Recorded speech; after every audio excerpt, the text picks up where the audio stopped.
Shalom, selamat sore. Puji Tuhan, kita boleh bersua kembali di dalam acara renungan melalui pelajaran Sekolah Sahabat hari ini yang berjudul Ketika Sakit dan Ketika Memiliki Kekayaan. Terdapat dalam Yesaya pasal 38 dan 39. Mari kita tunduk kepala sejenak. Tuhan Allah, Bapa kami dalam kerajaan sorga, segala hormat dan syukur kami naikkan kepadamu Tuhan, untuk dan berkat rahmat-Mu yang selalu menyertai dalam kehidupan kami. Kami mohon Tuhan saat ini Roh Kudus Tuhan, memimpin hati pikiran kami, bila mana kami membahas firman Tuhan, yang boleh menjadi pelajaran dalam hidup kami, agar kami mempunyai kehidupan yang sesuai dengan kehendak Tuhan. Memberkati kami semua, ampuni dosa kami, dalam nama Tuhan Yesus Kristus kami berdoa dan mengucap syukur. Amin.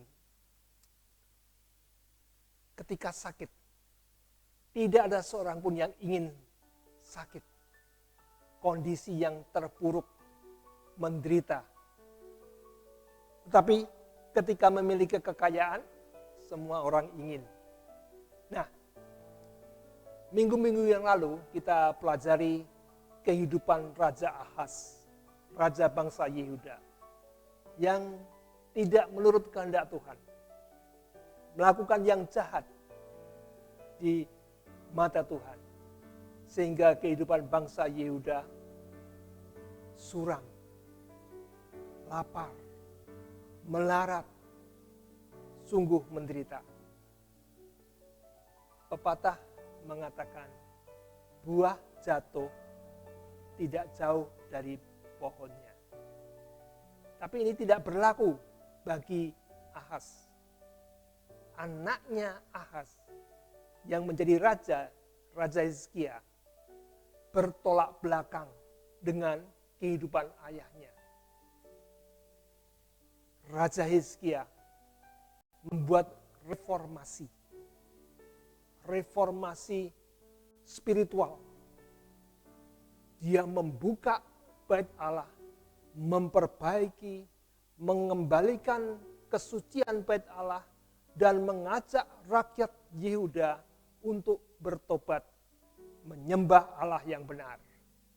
Dan semua bukit-bukit pengorbanan dirubuhkan. Apa bedanya kehidupan zaman Ahaz dan Raja Hizkia?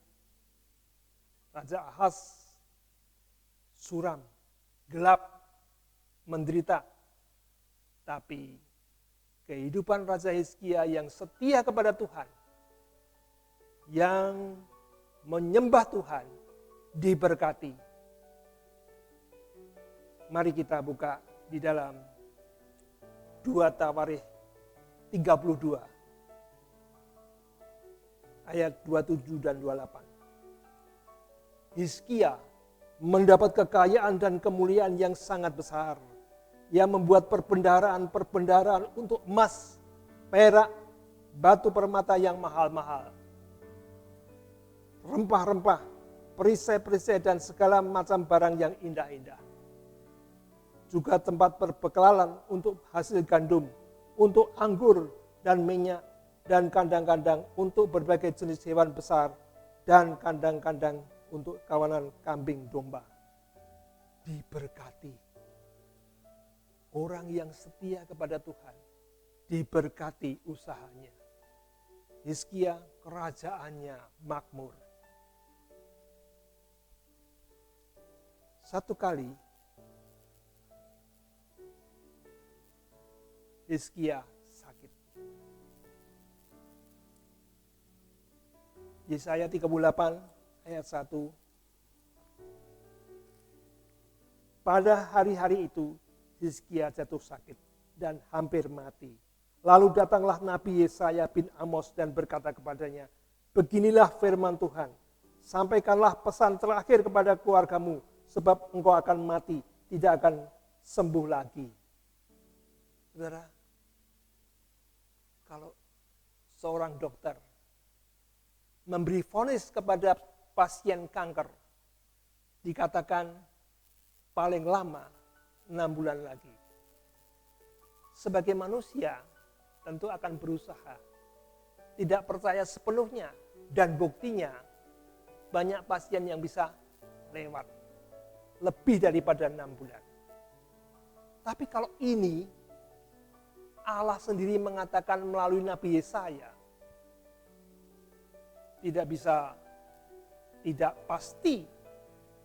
Dan apa reaksi Hizkia? Segera Hizkia memalingkan mukanya ke arah dinding dan dia berdoa kepada Tuhan. Tuhan, ingatlah kiranya aku telah hidup di hadapan-Mu dengan setia dan dengan tulus hati, dan bahwa aku telah melakukan apa yang baik di mata-Mu. Kemudian menangislah Hizkia dengan sangat. Langsung Tuhan jawab. Pergi dan katakan kepada Hizkia, beginilah firman Tuhan Allah Daud bapa leluhurmu. Telah kudengar doamu dan telah kulihat air matamu. Sesungguhnya aku akan memperpanjang hidupmu 15 tahun lagi. Puji Tuhan, Hizkia sembuh. Apa yang saudara lakukan kalau saudara sembuh dari sakit penyakit Anda? Tentu puji Tuhan, bersyukur. Ya. Cerita kepada teman-teman bahwa Allah itu baik, Allah menyembuhkan saya. Saudaraku, pada waktu Yesaya mengatakan engkau akan sembuh, Hizkia belum percaya 100%. Dia minta tanda. Berikan tanda kalau memang Allah memberikan kesembuhan saya. Lalu Yesaya mengatakan tandanya bayang-bayang matahari mundur 10 tapak. Artinya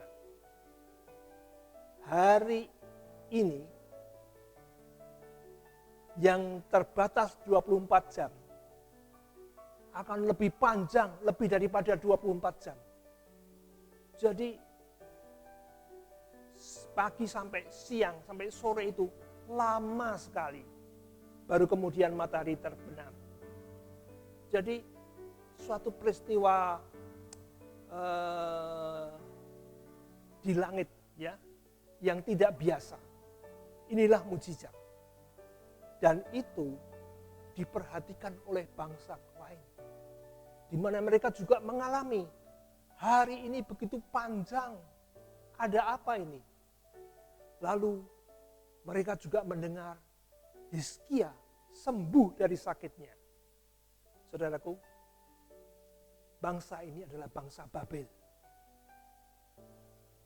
Lalu mereka ingin menyelidiki, ingin mengetahui apa rahasia kesembuhan Hizkia dan apa hubungannya dengan tanda di langit di mana matahari hari itu bersinar amat panjang.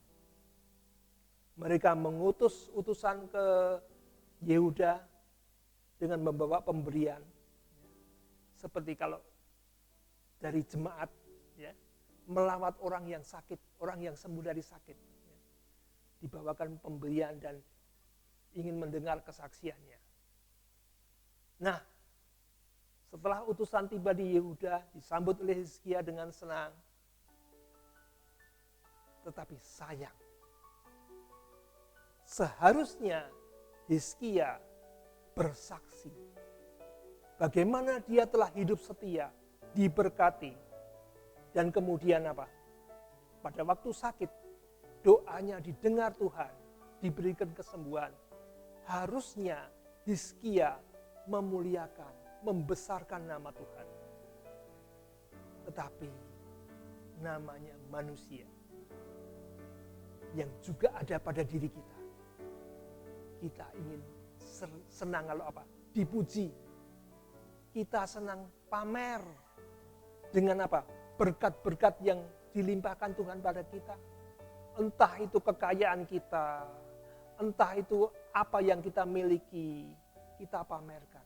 Begitu juga dengan Hizkia. Apa yang dilakukan? Yesaya 39 ayat 2. Hizkia bersukacita atas kedatangan mereka. Lalu diperlihatkannya kepada mereka gedung harta bendanya, emas dan perak, rempah-rempah, dan minyak yang berharga, segenap gedung persenjataannya dan segala yang terdapat dalam perbendaharanya. Tidak ada barang yang tidak diperlihatkan Hizkia kepada mereka di istananya dan di seluruh daerah kekuasaannya. Tunjukkan semua apa yang ada dalam negeri Yehuda, kekayaannya, angkatan perangnya, ya, semuanya ditunjukkan. Saudara bisa bayangkan resiko apa kalau bangsa lain mengetahui seluruh isi daripada pemerintahan Hizkia Yehuda. Sangat berisiko dan itu benar. Satu saat seperti nubuatan Yesaya, sesungguhnya ayat 6, sesungguhnya suatu masa akan datang bahwa segala yang ada dalam istanamu dan yang disimpan oleh nenek moyangmu sampai hari ini akan diangkut ke Babel. Tidak ada barang yang akan ditinggalkan, demikianlah firman Tuhan. Dan dari keturunanmu yang akan kau peroleh akan diambil orang-orang menjadi sida-sida di istana Raja Babel. Itu terbukti. Beberapa saat kemudian Yehuda ditaklukkan Babel. Dirampas semuanya. Bahkan penduduknya yang bangsawan, anak-anak pangeran, ya, yang berbadan atau berpikir dengan baik, diambil ke Babel, menjadi pegawainya Raja Babel. Itu seperti Daniel, Sadrak, Meshach, Abednego, dan yang lain-lain. Saudaraku,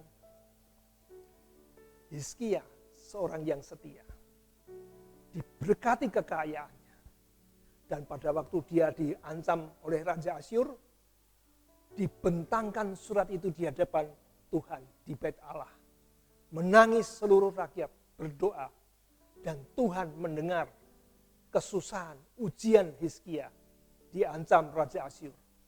Malam itu malaikat Tuhan membunuh 185.000 tentara Asyur. Dan Hizkia bebas. Saudaraku, pelajaran kehidupan Hizkia, seorang yang setia kepada Tuhan, diberkati, dilepaskan dari ancaman Asyur, disembuhkan dari sakitnya. Harusnya dia menjadi saksi kebesaran Tuhan. Sayangnya, dia ingin dirinya dipuji. Dia pamerkan semua isi pemerintahannya. Kemudian akhirnya, kemudian hari menjadi apa? Ditawan, dirampas semua oleh kerajaan Babel. Saudaraku, inilah pelajaran dari kehidupan Raja Hizkia. Tuhan memberkati.